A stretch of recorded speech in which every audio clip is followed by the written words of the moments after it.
भूमिका। अनादिकाल से ही मानव परम शांति, सुख व अमृत की खोज में लगा हुआ है। वह अपने सामर्थ्य के अनुसार प्रयत्न करता आ रहा है, लेकिन उसकी यह चाहत कभी पूर्ण नहीं हो पा रही है। ऐसा इसलिए है कि उसे इस चाहत को प्राप्त करने के मार्ग का पूर्ण ज्ञान नहीं है।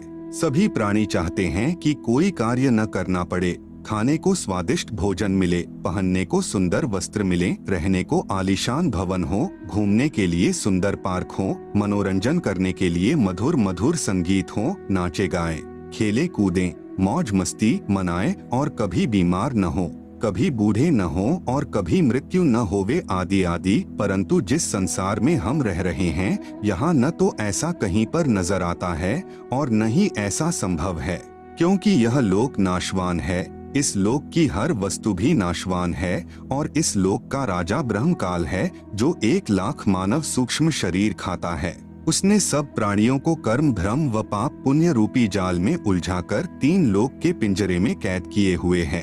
कबीर साहेब कहते हैं कि कबीर 3 लोक पिंजरा भया, पाप पुण्य 2 जाल, सभी जीव भोजन भये, एक खाने वाला काल, गरीब एक पापी एक पुनी आया, एक है सूम दलेल रे, बिना भजन कोई काम नहीं आवे, सब है जम की जेल रे। कर्म भ्रम कर्म बराबर सिद्धांत, जैसा करोगे वैसा प्राप्त करोगे यानी भरोगे। भ्रम बराबर संशय युक्त ज्ञान जो वेदों तथा गीता में काल ब्रह्म ने प्रदान किया है। उदाहरणार्थ फॉर एग्जाम्पल, गीता अध्याय 15 श्लोक 1 से 4 में तथा अध्याय 4 श्लोक 31, 32, 34, अध्याय 7 श्लोक 18 में गीता ज्ञान दाता ब्रह्म ने कहा है कि यह संसार रूपी वृक्ष है। इसकी जड़ें यानी रूट्स ऊपर हैं तथा तीनों गुण रूपी शाखाएं नीचे हैं। जो इस संसार रूपी वृक्ष के विषय में पूर्ण जानकारी बताए वह पूर्ण संत अर्थात तत्वदर्शी संत है। जैसे तना कौन प्रभु है, डार कौन तथा तीनों शाखाएं कौन प्रभु है। यहाँ विचार काल में अर्थात जो गीता ज्ञान में तुझे बता रहा हूँ, मुझे इस संसार की रचना का ज्ञान नहीं है, क्योंकि मुझे इसके आदि यानी प्रारंभ का तथा अंत यानी अंतिम सिरे का ज्ञान नहीं है। इसलिए किसी तत्वदर्शी संत की खोज कर उस तत्वदर्शी संत के बताए भक्ति मार्ग यानी वे ऑफ वर्शिप अनुसार साधना करके उस परम पद व परमेश्वर की खोज करनी चाहिए, जहाँ जाने के पश्चात साधक पुनः लौटकर संसार में नहीं आता, अर्थात पूर्ण मोक्ष प्राप्त करता है। जिस पूर्ण परमात्मा से इस संसार रूपी वृक्ष का विस्तार हुआ है, अर्थात जिस परमेश्वर ने इस सृष्टि की रचना की है, उसी की पूजा करनी चाहिए। मैं यानी गीता ज्ञानदाता भी उसी परमेश्वर की शरण में हूँ। गीता अध्याय 3 श्लोक 31-32 में कहा है, गीता में जो ज्ञान दिया है यह मेरा मत यानी विचार है।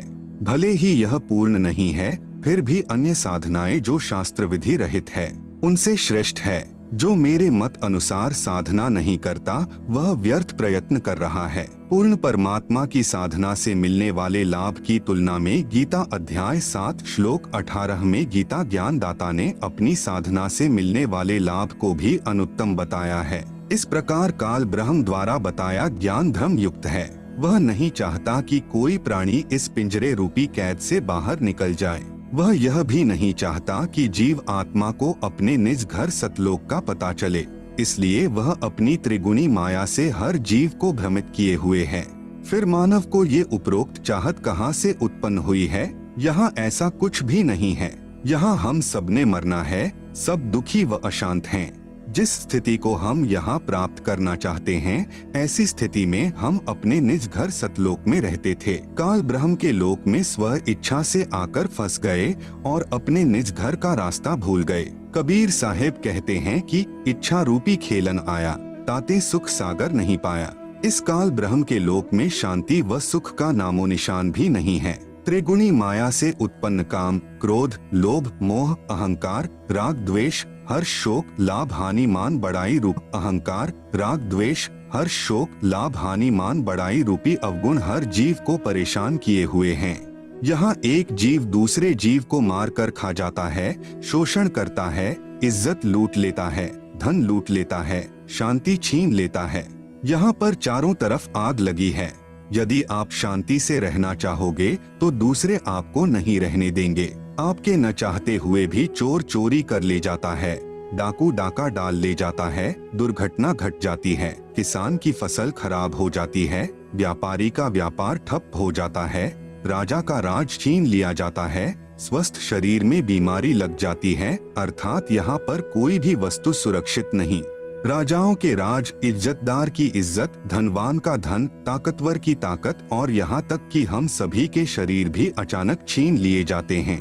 माता पिता के सामने जवान बेटा बेटी मर जाते हैं, दूध पीते बच्चों को रोते बिलखते छोड़कर मात पिता मर जाते हैं, जवान बहनें विधवा हो जाती हैं और पहाड़ से दुखों को भोगने को मजबूर होते हैं।